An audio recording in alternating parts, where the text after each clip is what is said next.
How you doing, Ian? You're way too awake sounding, if that's a Bruce Willis impression. I'm still too awake. Even with that, I'm still too awake. Oh my God. Mark, here's the thing. It's weird being on the other side of this, because every week for the last 2+ years, or almost 2+ years, I've been a guest on your show.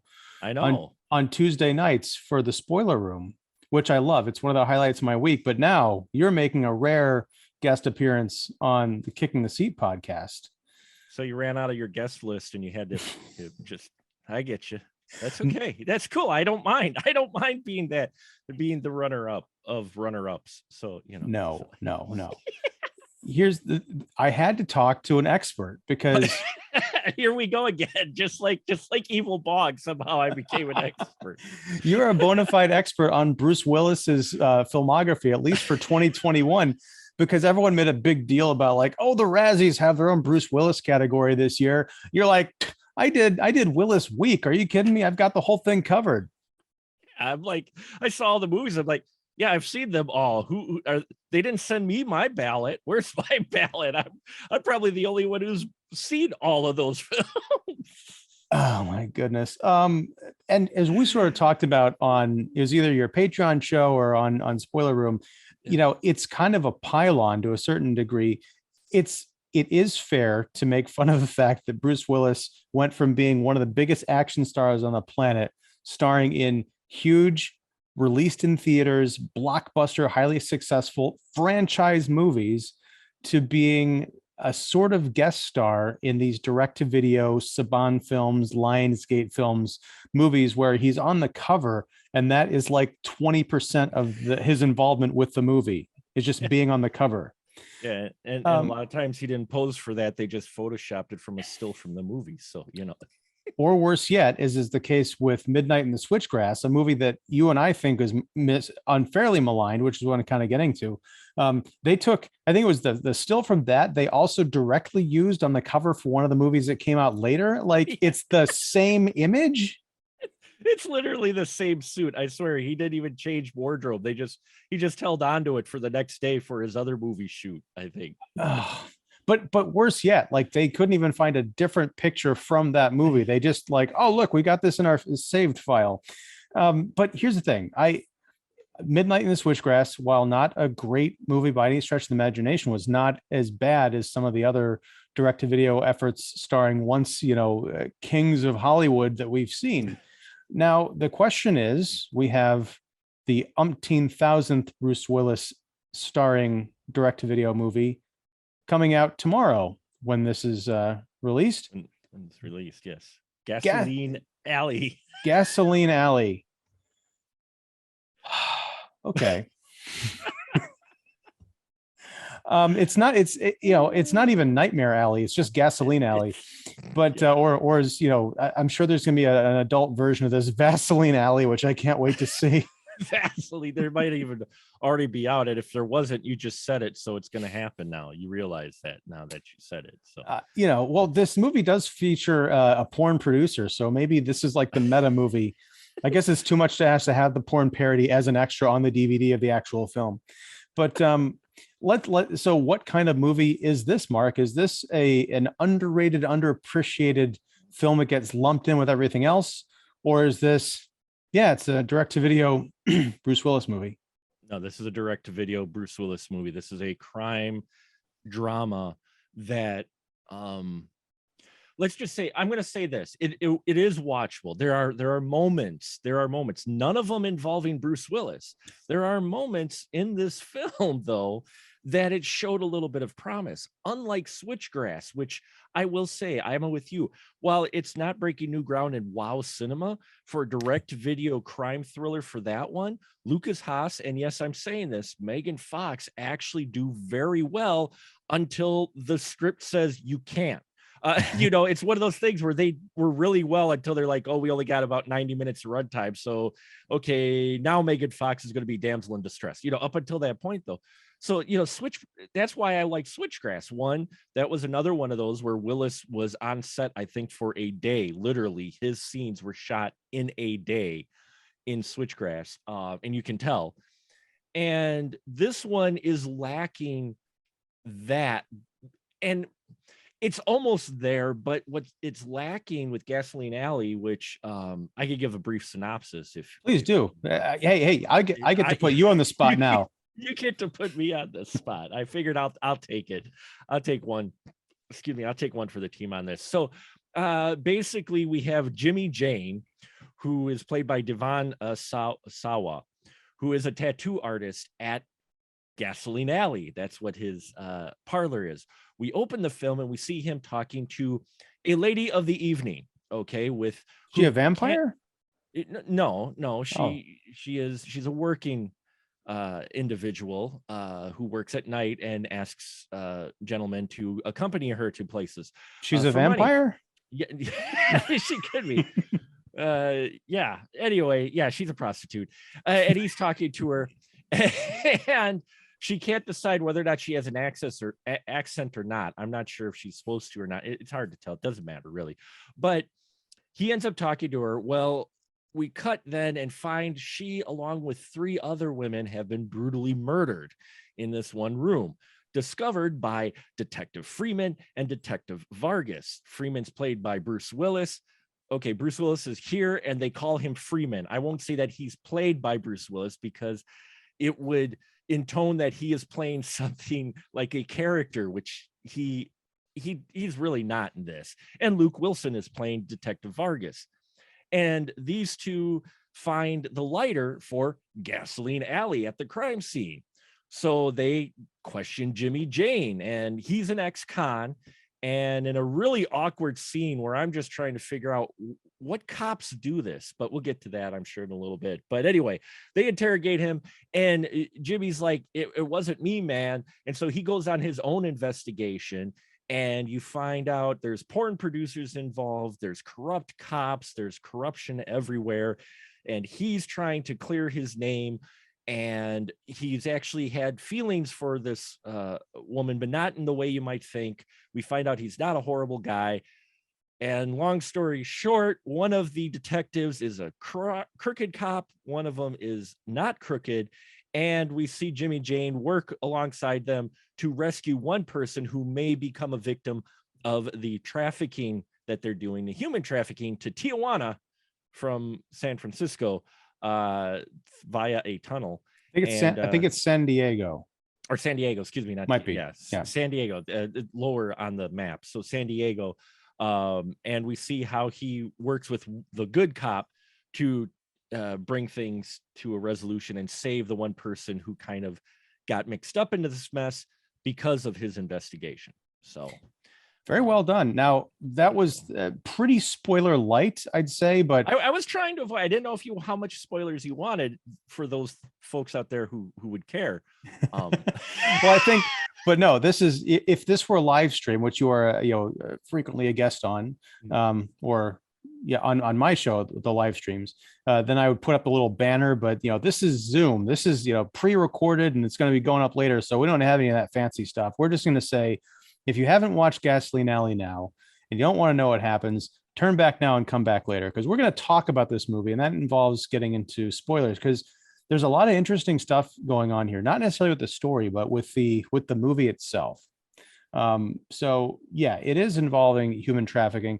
There was another, and I can't remember the name of it for the life of me. I forgot to look it up, but it was either a Saban film or a Lionsgate film from a few years ago, I believe, also with Bruce Willis in it, also involving human trafficking. So I don't know if he's attracted to this stuff, or if it's just like, this is kind of what the movies are about now that he's getting offered. What I think it is the scripts, especially some indie scripts, they go along with what is kind of, especially when you're trying to do the crime thriller, they go along with what's kind of the popular topic in crime or in the media. And human trafficking really, on for what, especially for a while, was on press radar. So you get more movies, especially indie films, that lean towards that subject. And so that's what I think, that's why he may have been in that. You know, it just happened to be attached to a film that he was getting in on. But you know, we're only, folks, when think about this, we're 3 years removed from him doing Glass. Okay, he was just doing Glass and Death Wish, which had major budgets, and they were theatrical release films. And now he's here doing the direct video crime tour. I think, you know, except for a few of the odd man outs in you know, last year that he did, where he wasn't the detective slash cop slash FBI agent investigating a crime, investigating mostly the work done by his partner. Well, this thing is, like, he's been doing these direct to video movies for longer than, you know, Glass and even Death Wish. But it's fascinating to watch. I think I may have made this comment on your show and talking about him, bringing up, I believe it was Linda Evangelista from the supermodel from the 90s, who had said, "I don't get out of bed for less than $100,000."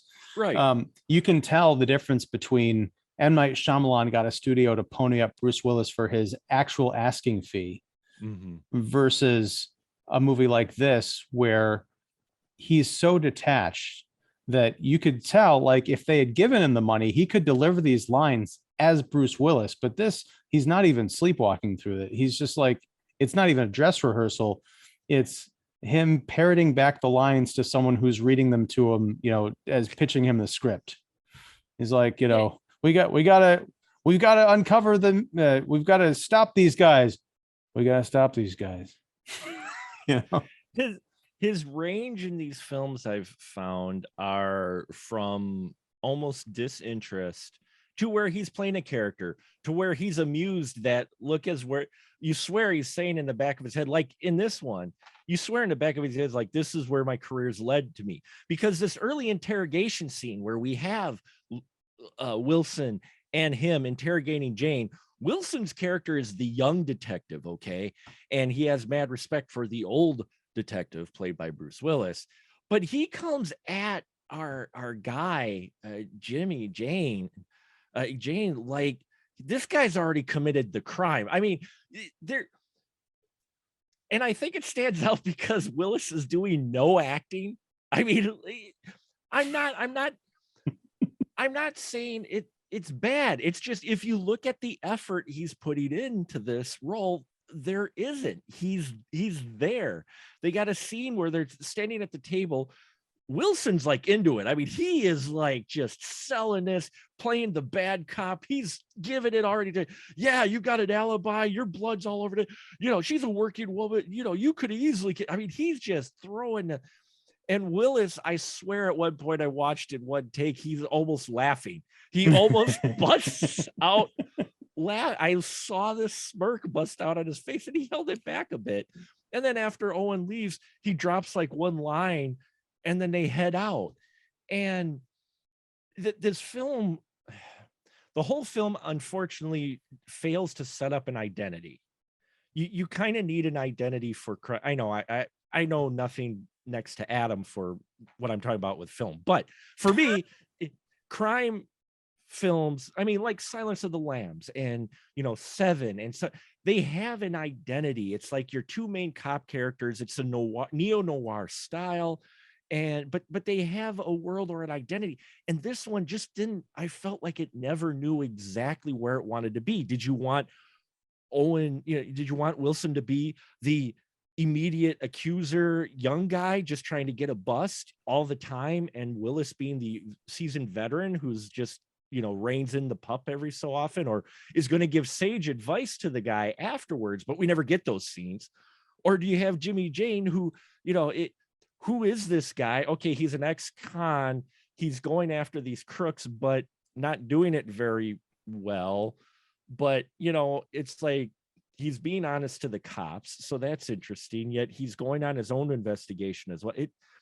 It's really all over the place, you know. And then there's these moments but then it loses it. It's like, I'm like, oh, you're on track, you know where you're going, and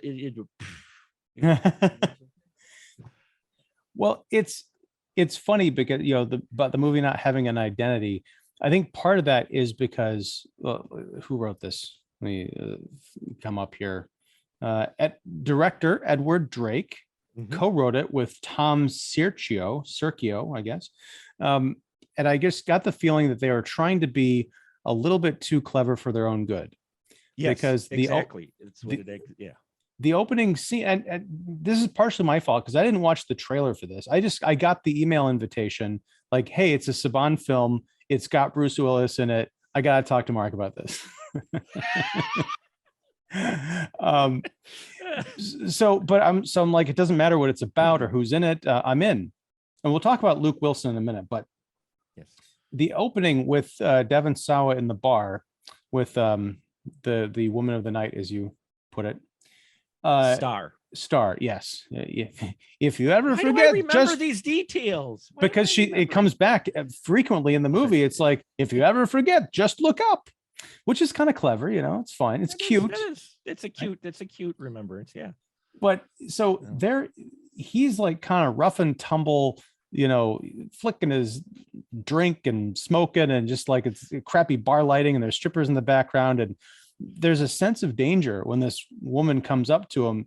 So you're wondering, okay, I know from looking at the poster art, I know Luke Wilson and Bruce Willis are probably cops, and Devon Sawa looks pretty beat up and haggard. Is this going to be where we're following the killer and the cops in parallel?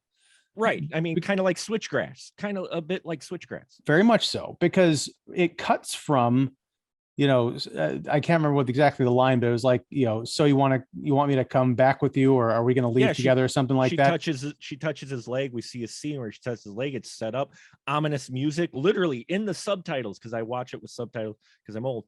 And it literally said ominous music. And I'm like, oh, okay. But it cuts to, police coming up to a motel crime scene, and there's 4 dead girls in this. It almost looks like a storage unit, the way they're kind of like laying across each other, but one of them is Star. So like, oh, I guess, yeah, this is the serial killer. And then the cops show up to his tattoo parlor, Gasoline Alley, the next day or whatever, and they interrogate him. But then we start following his character and like, oh, he's sort of the secret protagonist of this movie. It's clever. But the problem is, we don't get a sense of who this guy is until the very end of the movie. Right. Because they have the way the movie ends, surprise, surprise, Bruce Willis is the corrupt cop. Luke Wilson is not on the, yeah, I know, but Luke Wilson is not on the take, and they end up helping each other, as you kind of mentioned, and everyone's fine. But we flash back to the beginning of the movie, and we get to see the scene that continued on after that leg touch. And you realize that he had taken pity on this woman, because she's smart, she's funny, she's attractive, obviously. He's, look, I've got this tattoo parlor. I need someone to work the front desk. If you want to get out of this life because you don't deserve it, come by my place tomorrow morning. And he gives her a job. And then she disappears. She gets the call, like the 3 other girls come up and say, hey, the car is waiting for us. And they go to their doom, unfortunately. It's a really lovely scene, capped off by a really chilling ending, because when those 3 girls come up, they don't do the obvious thing where they flash and say, hey, remember who these are? I think they kind of leave it up to you to like, oh, that's right, I've seen their faces already, when they're dead and they're horribly choked to death and you have the bruises all over them. It's a bad way to go. Not that there's a great one, but I wished that they had just put that at the beginning of the movie. Don't try and be clever about it, because there's, you can create sympathy for a guy who is an ex-con. He's got a bad reputation in the town. Everybody kind of hates him, but he's trying to, make a new life with his tattoo parlor and give this woman a second chance. It's essentially the setup of Sin City with Marv and Goldie. Just do that in this low budget, not black and white comic book movie context, and you've got a hell of a film. As it stands now, it is just kind of a jumbled mess. Well, and and it's, I won't say it's the fault, because he actually does well. The Sawa, who plays Jayne, I liked this character. I liked him more as soon as I realized he isn't the bad guy at all. for this film to work, I think, as him as the bad guy, they needed to do a better implication of putting him in the gray area, but they don't. I mean, and it's just the way he plays it. Maybe they should have directed him to where he was a little more, but I didn't buy for 1 second that this guy was actually the killer once we meet him in the tattoo parlor. Yeah. The cops accusing him, and then they're playing off, well, he's an ex-con and he's getting harassed by the cops, and so it's all, that part's already gone. So why even try to imply that at the very beginning, that he may actually be behind these killings? Because within 3 minutes of spending time with him, you're like, there's no way this guy, Well, it's that there was a way to make that scene work, to make it convincing that he could have been the killer. Right. Because I mean, look at like Ted Bundy, and there have been charismatic serial killers who are like, oh, that guy wouldn't hurt a fly until he's got the sheet around your neck. Because when we see him in that tattoo parlor, he's got a client. She's a young woman about to get a tattoo, and then all of a sudden the cops come in, and they're such comedy cops. They're so kind of over the top or understated that by the time it's over, like there's a version of that scene where the cops leave and the girl's still sitting in the chair and she hasn't heard any of this, and he goes to like give that tattoo, and you're like, I wonder if that girl's in danger somehow. But instead it's just kind of played for a joke. They don't even pay it off to where she's like, what were they talking about? Like murdered girls, and your lighter was at the scene. I'm out of here. It's missed opportunities left and right. Yeah, and that's the thing, is there's a lot of potential, but they don't go anywhere. And you could see it. You could see where if they would have made different choices in some of the editing, even, just cut away a lot sooner, to where he just looking kind of, ominous or whatever at the cops as they leave, and then have him look over at the girl he's going to tattoo with some ominous music, and then cut, you just, and you're like, oh, instead they last that long. And then what also takes away with it is his immediate own investigation. I mean, that throws any type of idea of him being even possibly implied out the window right away, which again, as you mentioned, throws off what you were expecting, and not necessarily in a good way, of this character when we first meet him. Then don't do what you did, and as you just show him, he wanted to help this girl from the beginning, and because his mom was a prostitute, and that's where he kind of felt pity for this young lady, because the bar where he was at was where his, and it's funny because you listen to Luke Wilson's character, Vargas, delivering the details to him, trying to rattle him, and I'm like, do you hear the words coming out of your mouth? How are you suspecting this guy? You just literally were explaining why he could be there, and then Bruce Willis drops his 2 lines because he has to say something in the scene, because he's there. Look, okay, I want to talk about Luke Wilson for a second, because when I saw him on the poster, this didn't get a poster. It got a DVD cover. DVD cover, yeah. My first thought was like, oh no, not him too. Because like there's certain actors, like Al Pacino was doing a few of these movies years ago. I think specifically with Saban. I talked with Fowley about those. And then Bruce Willis, Sam Jackson, John Cusack, I saw is in something from Lionsgate, I think coming out this week or next week, maybe last week. It's like, oh my God, no. But Luke Wilson is one of those guys who are like, I still figured he'd be like doing stuff. Maybe I'm getting his success mixed up with that of his brother, but it still struck me as like, oh, I hope he's not stuck in like direct to video jail. Because he's great. Yeah, he is great. It's just, and his character later on, Vargas, that's what's jarring, is the character flips are so 180 immediately.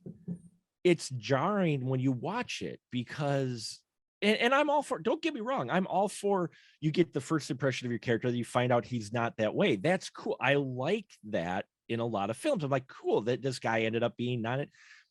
I know you haven't watched it. I'm a DC shill, pardon me, but I didn't think I would appreciate and like Peacemaker and what they did with his character in the episode, but that's the way they set things up. You got to understand his character and how he sort of changes over the show. In this one, yeah, you don't have that much runtime, but literally Luke Wilson, I keep wanting to say Owen Wilson. I apologize to my coworker who nearly slapped me when I said, I think it's stars Owen Wilson. She's like, Owen will. Oh, no, Luke, I'm sorry. She's like, you better not be. I'm like, I'm sorry.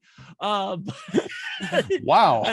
Well, no, she just was like, he's just in this. I'm like, okay, I got it mixed up. But anyway, Luke, his character goes from immediately accusing, like, practically putting our tattooist on the electric chair to sharing a beer with him over at his place, you know, and saying, no, you're a good guy, here's my card. I'm like, this is a way 180 for this character, the way you're setting him up at the beginning of this film, this detective Vargas. You figure he would be on this guy for like ever, and then maybe at the end when it's revealed that he realizes, oh wait, you know, my partner Freeman, he is actually the bad guy, then you get your character change. But you get that way before.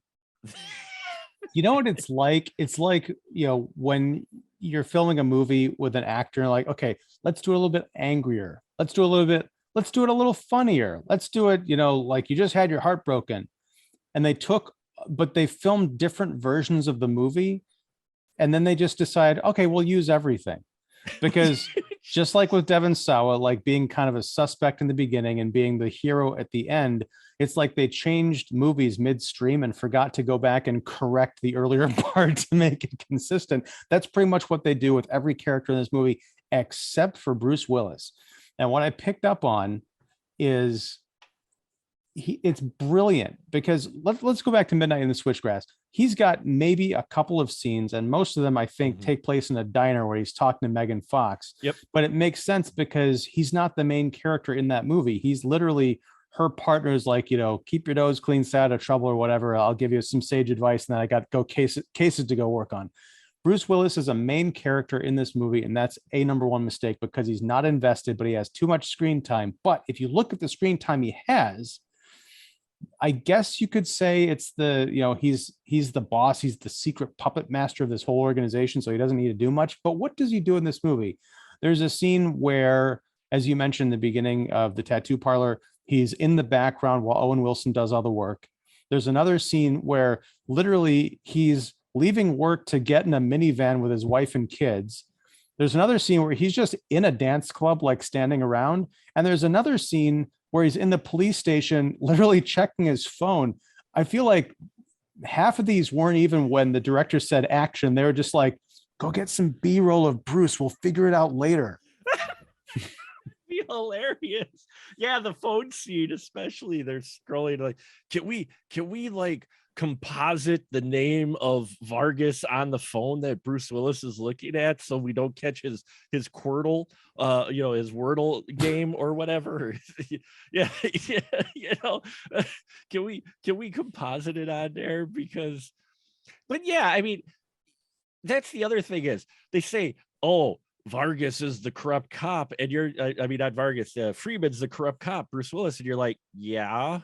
It was like there was nothing, because he doesn't have enough screen presence for you to be thrown off the trail at any point in this film, because Luke Wilson does the heavy lifting as far as the work of the cops with the one suspect that they have. You know, I was reminded of a movie we talked about just last week on your show, Dead Heat. Yeah. How Darren McGavin is, you know, spoilers for anyone who hasn't seen Dead Heat. Go out and watch that movie. A film that I did not like most of, but the last third of it, I completely fell in love and turned around, which rarely happens. But Darren McGavin, you know, Kolchak the Night Stalker, and the dad from A Christmas Story, he plays the villain in this movie, but he is sort of the middleman villain. And, you know, there's a higher up who's literally in the shadows waiting to be revealed at the end. That's how you do that.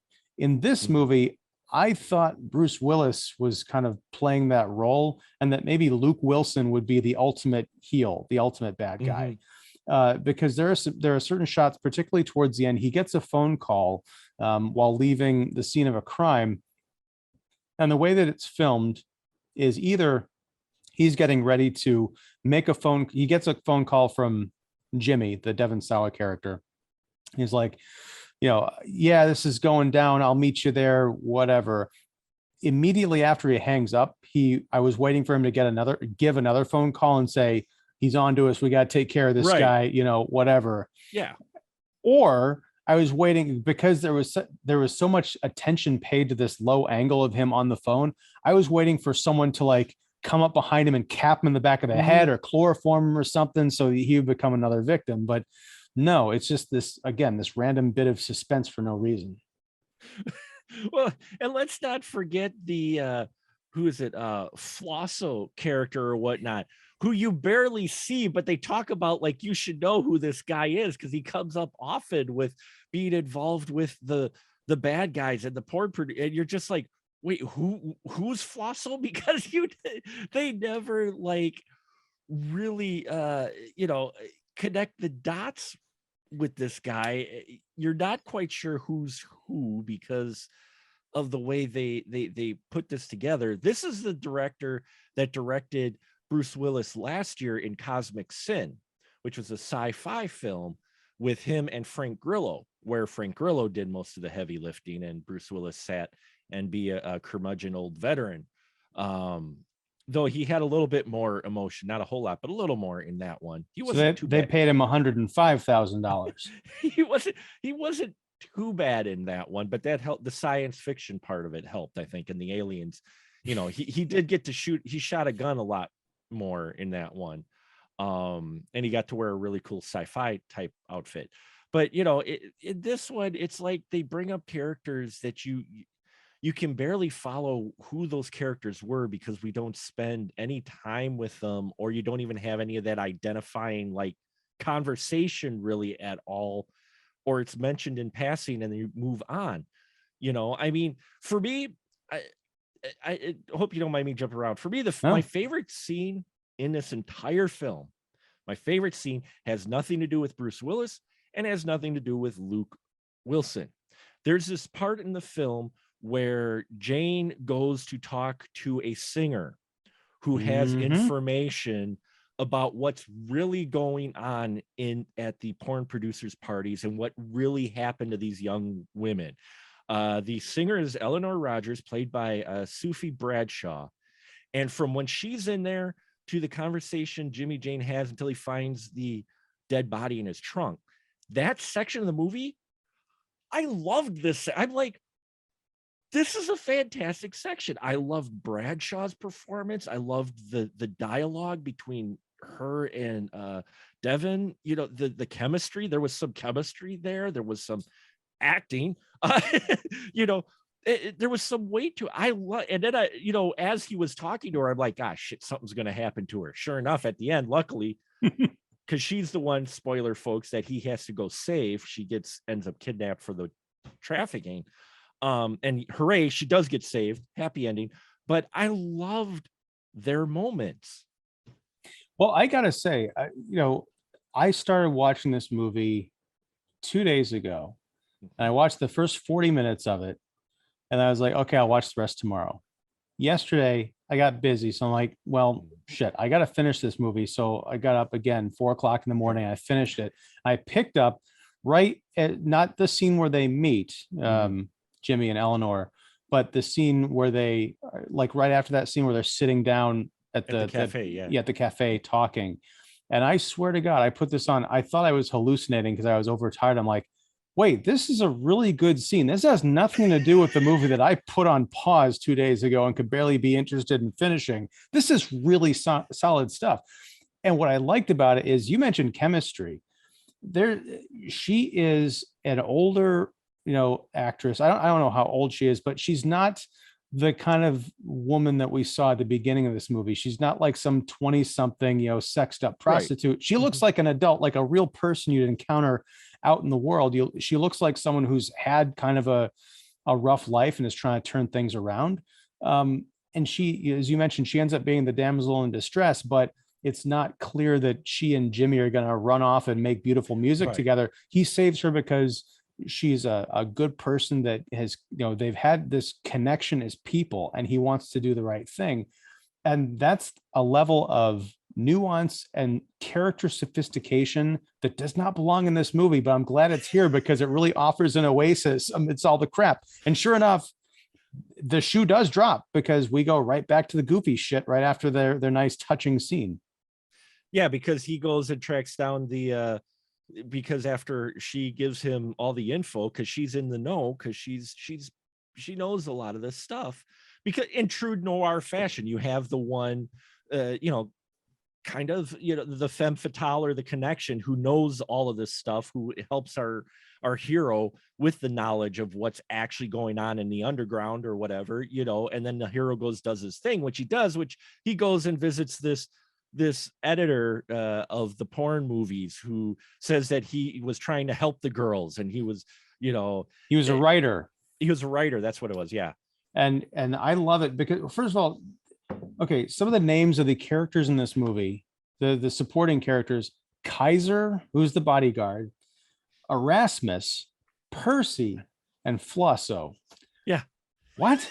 This feels like a Kickstarter movie where one of the perks is you get to name a character in this movie, and people just like spent the $50 and just trolled the production. Cause I'm like, I can't take any of this seriously. But what I loved about the screenwriter scene, that's another inspired moment, but for a different reason, is Jimmy goes to visit the screenwriter who is known, I think he calls him, or someone else. No, it was Kenny Wormald's character, Dennis, right, who we'll talk about in a second. He called this guy a hack. And what I loved is when Jimmy breaks into this guy's office and he's about to, clear out of town because, shit's falling apart. He's yelling and screaming and trying to get into a fight with Jimmy. And he's, this fat, schlubby, screenwriter who only talks in cliches. I love that. It was, I can't tell if this is a brilliant genius stroke or if the writer is just like, oh, this is going to be really good. No one's ever heard these lines before, but we've heard them all the time. All the time, just not all in the same scene from the same person. Well, yeah, because the porn producer gets mysteriously offed, and so the production is shut down, and that's when the writer's leaving, and he talks about he was supposed to be a good guy to the girls. It's like, okay, whatever, dude, you were, yeah, you still knew what was going on, right? Yeah, he did. I'm a pacifist. He wants to get into a fight. And you are right. I didn't even realize until you mentioned it that, yeah, he pretty much talks in all character wiggler character cliches, that one Weasley guy that and he embodies every single one of them at once, which again is another jarring scene to go from this wonderful scene at the cafe to this just wildly almost cartoonish scene, but that's a lot of this film. It's just like you could see where maybe if they had more time or budget involved or something, they could have had something a little bit better than what they had. But what they have is just kind of there. It's this just ball of yarn.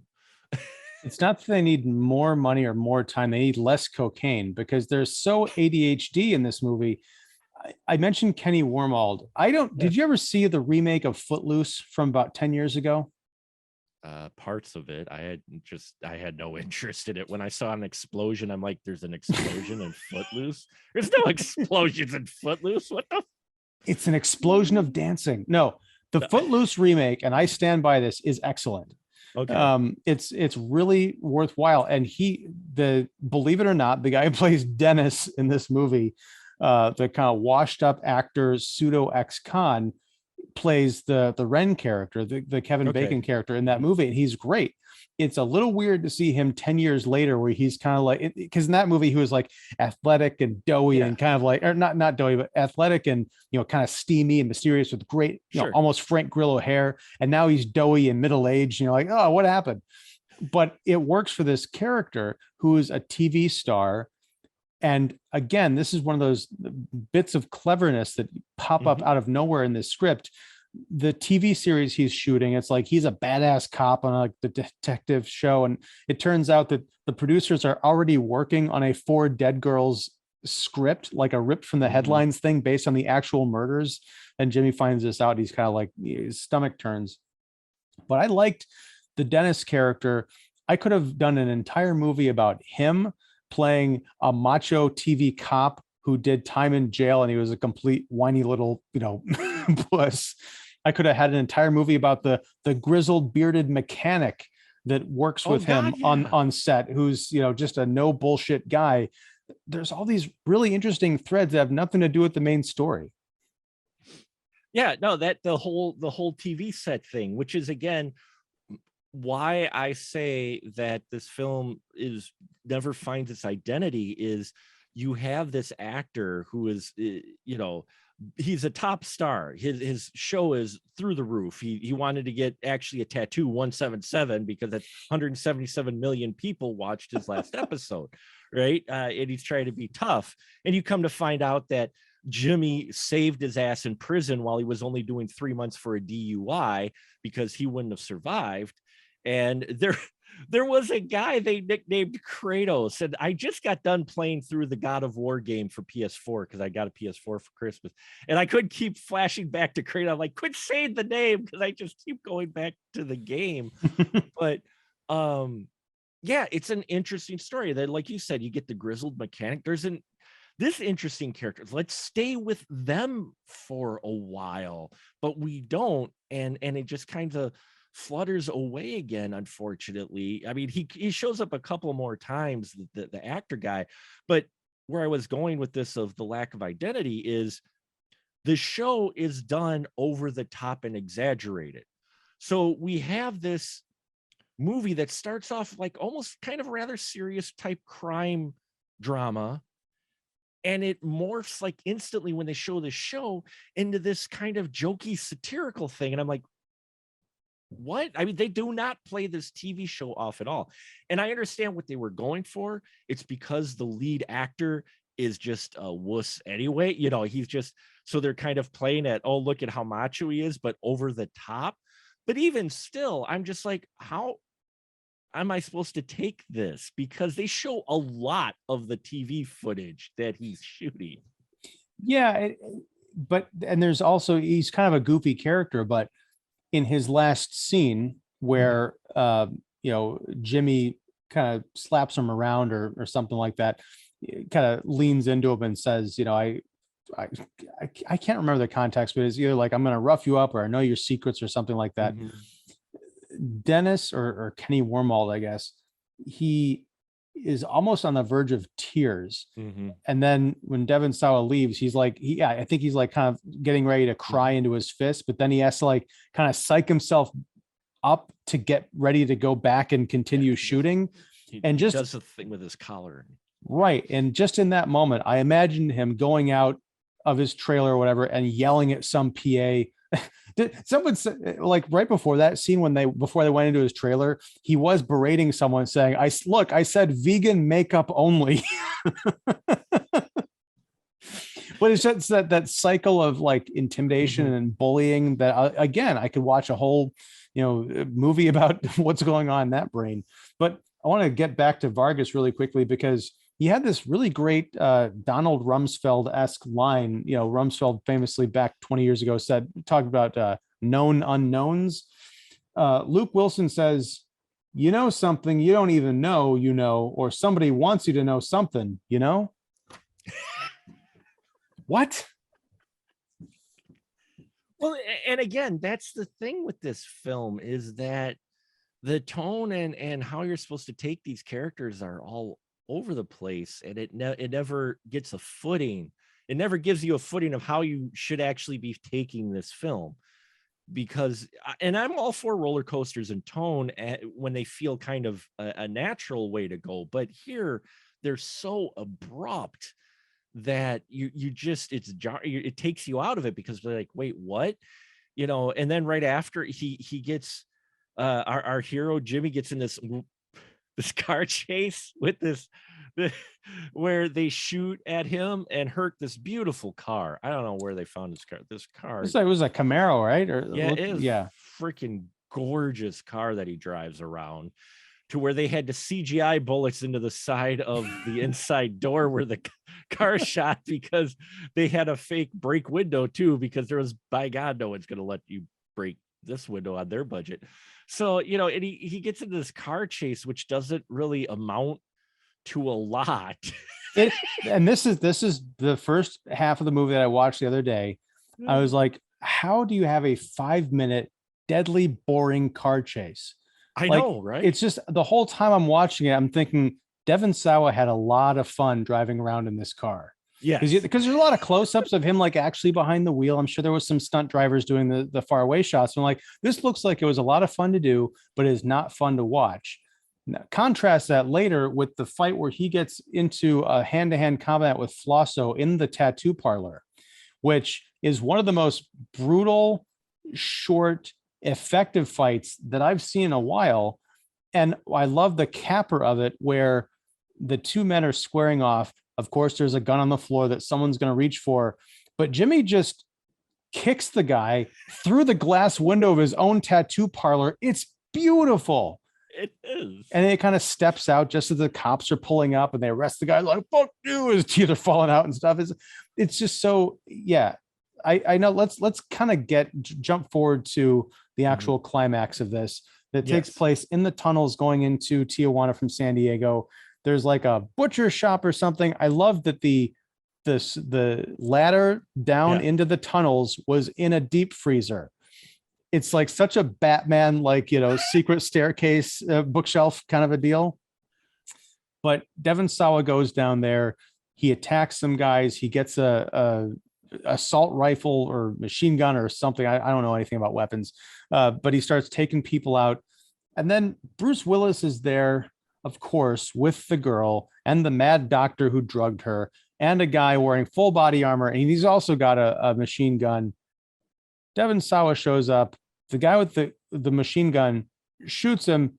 And I swear, if this had been a Warner Brothers cartoon, he would have shot like the bullet outline around his body against the wall, because every shot misses and they're like 15 feet away from each other. What?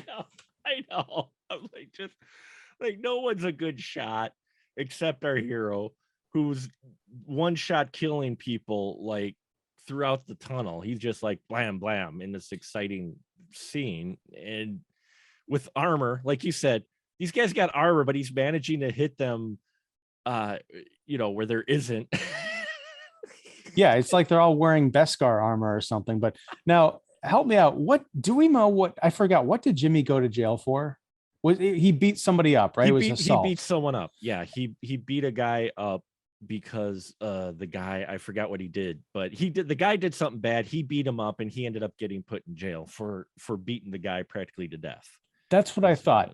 Now, again, I know nothing about guns, and I'm even fine with someone like an underworld figure, someone who's been in the joint. Maybe he had kind of a rough life beforehand. He might know how to use a pistol. But if he picks up like a machine, like a big, scary, like automatic weapon from a guy that he just met in a Tijuana tunnel, how does he automatically know how to shoot it?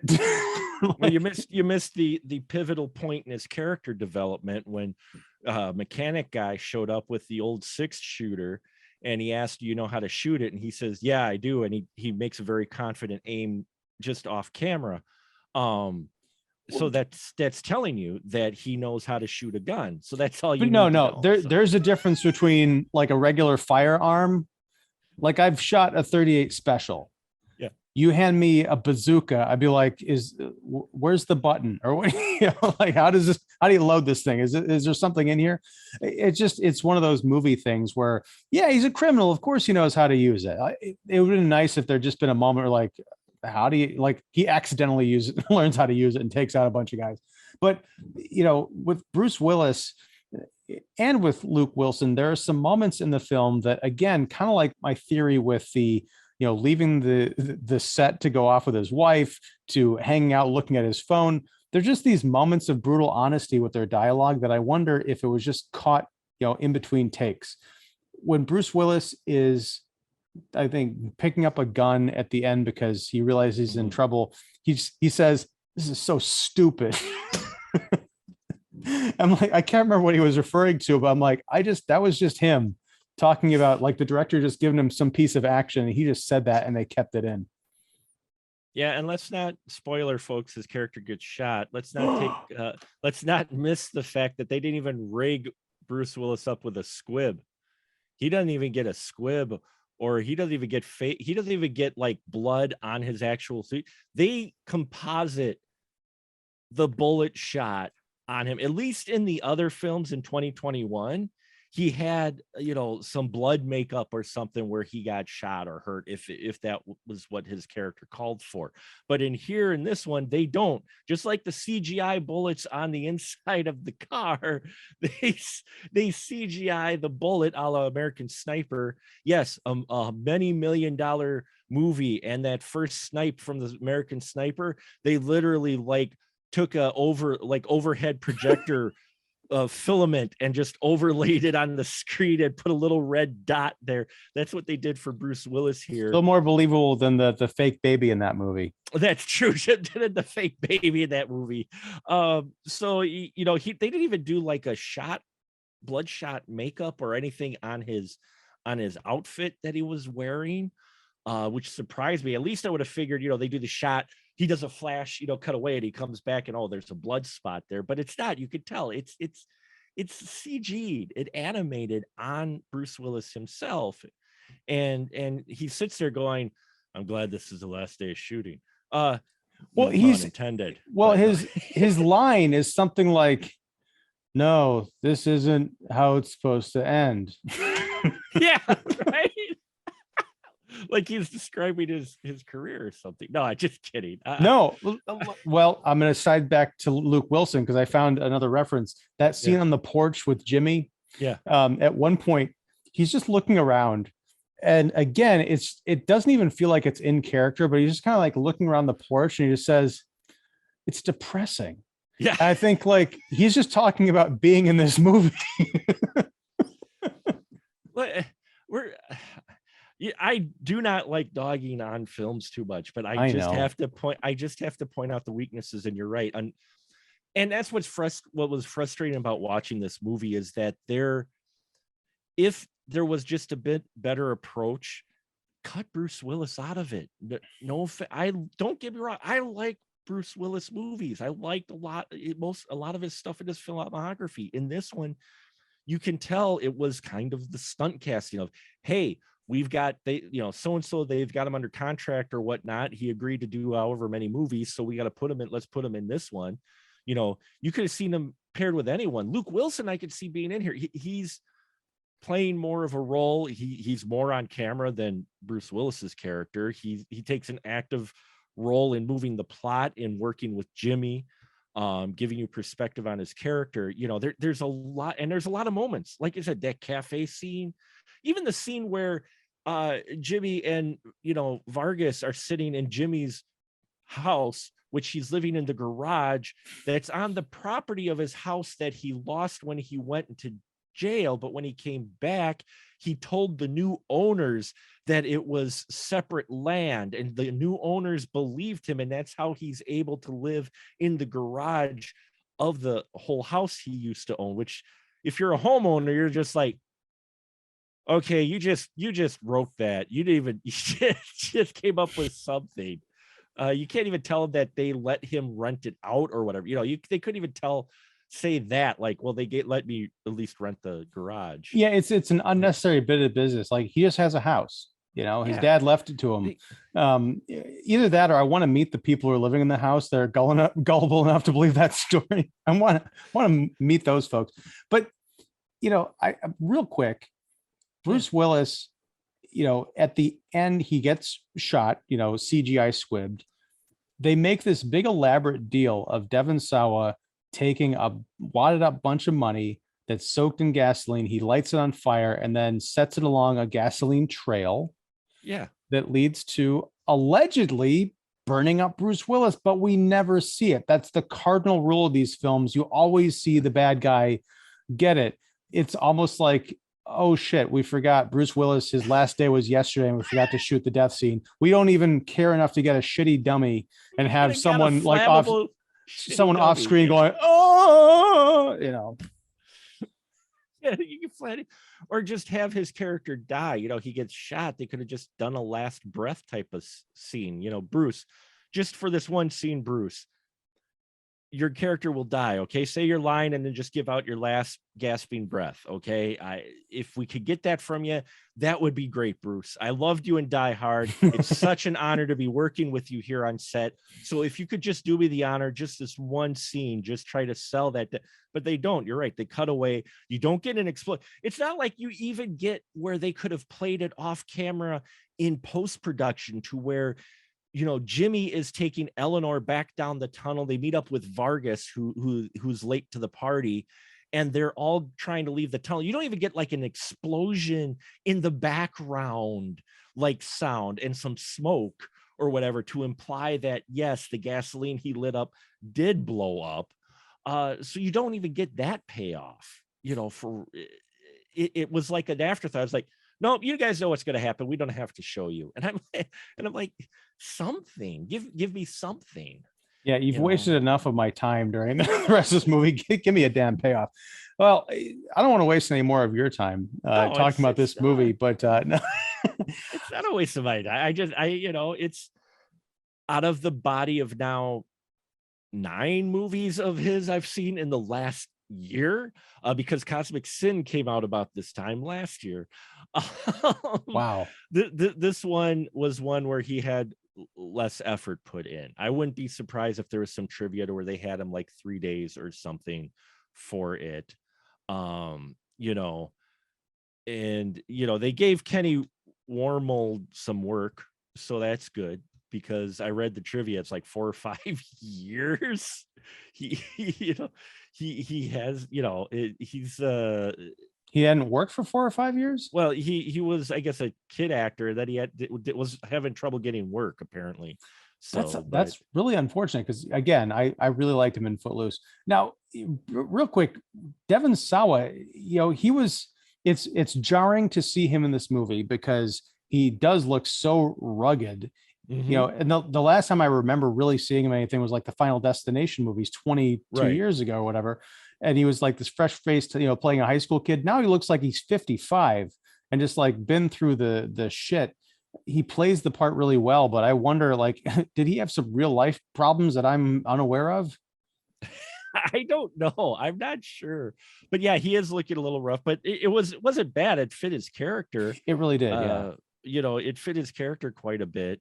And it was just weird to see him, because I'm like, that is him. Wow. I did not, you know, cause he's tatted up too. And that he's looking kind of, he's cut as hell. I mean, like, yeah, I think he's on the Frank Grillo workout program. Jeez. All right, sir. Well, as you always do at the end of your wonderful show, which people again can catch live on Tuesday nights, starting at 9:30 p.m. Central. I'm going to give you the license to shill, sir. Tell us where you can find all your stuff, Mark. I'm horrible at this. I hate. Well, okay. specialmarkproductions.com for all your movie man needs. I also have a linked tree that's linked on my YouTube channel, but if you go to specialmarkproductions.com, it has a link to our YouTube, our Patreon, our TikTok, you can go to the website and the podcast site and catch all the wonderful episodes where I am very fortunate to have Ian on to bounce conversations off, so I'm not just sitting and talking to myself forever. I also have a wonderful group of who I call my crewmates, who we have a rotating guest group. You're never quite sure who's going to be on. Ian usually is the regular now over the last 2 years, which is absolutely nothing wrong with that. But we also have another variety of wonderful folks who are I'm very blessed to have on the show. And yeah, so if you go there, you get links to everything: Twitter, Instagram, all Special Mark Productions. TikTok. And yeah, the TikTok again, which is, it's almost at 1,000 followers now. Damn. I don't know. I'm old. I still don't quite understand it. So yeah, and now you can go to the YouTube and you can catch Willis Week, where I covered because I reviewed Cosmic Sin at the beginning of 2021, so I didn't review it again. But there were 7 other Bruce Willis films out of the 8 other that were said to release that I did watch and did a coverage. And now it's not Willis Week, it's Willis Watch. And I'll be giving my own review of this film on YouTube, but you've heard it here. This is far better, I'm sure, experience for you. Thank you, Ian, for always having me, for being on here and being on the panel for your stream with shows, which is kind of got a little bit of a pause going on, doesn't it? But we'll be coming back. You know, we got as we wait for more Disney Marvel shows. There's some interim things. We get the band back together. So yeah, don't worry, Mark. We're gonna fill up your Wednesdays again. And yeah, I love that battering. Although it looks like, does Bruce Willis use that? Not Bruce Willis, Bruce Wayne. Does he use that to open letters? I could just see him like flipping out the batarang. You know?